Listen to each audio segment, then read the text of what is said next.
সঞ্জয় দত্ত মানেই larger than life এক চরিত্র। সে অন স্ক্রিন হোক কিংবা অফ স্ক্রিন, ক্যারিয়ারের শিখরে জঙ্গি সংগঠনের থেকে যোগসূত্র অথবা জঙ্গি সংগঠনের সঙ্গে যোগসূত্র অথবা জেল থেকে কামব্যাক করে ফের বলি নায়কদের প্রথম সারিতে অবস্থান। সঞ্জয় ছিলেন সবসময় আলোচিত। মাদক যোগ, নারী সঙ্গ সব মিলিয়ে সঞ্জয় দত্ত আর পাঁচজন তথাকথিত বড় মাপের বলি তারকাদের থেকে সম্পূর্ণ আলাদা এক চরিত্র। বিশেষ করে সঞ্জয়ের নারী সঙ্গ এবং বান্ধবীদের নানান রঙিন কিস্সা ছিল সর্বজন বিদিত। তবে এবার যেন আরো একবার বিতর্কে আগুনে ঘি ঢাললেন তিনি।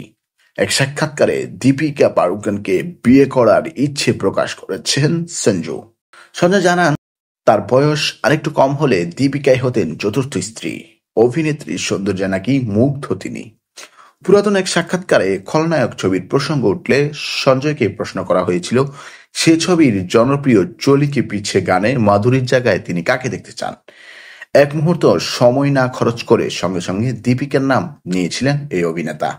তারপরই রণবীর সিং এর বর্তমান ঘরণীকে বিয়ে করার ইচ্ছে প্রকাশ করলেন তিনি। জানান, তার বয়স যদি আরেকটু কম হতো তাহলে দীপিকাকেই বিয়ে করতেন। নেটপাড়া অবশ্য ভালোভাবে নেয়নি সঞ্জয়ের এই বক্তব্য।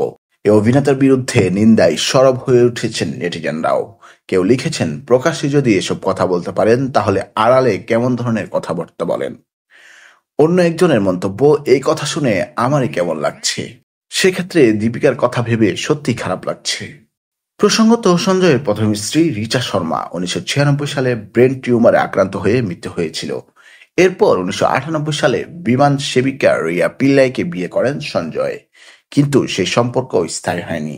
2008 সালে বিচ্ছেদের পথে হাঁটেন তারা। সে বছরই মান্যতাকে বিয়ে করেন সঞ্জয়। বর্তমানে এই মডেলের সঙ্গে সংসার করছেন তিনি।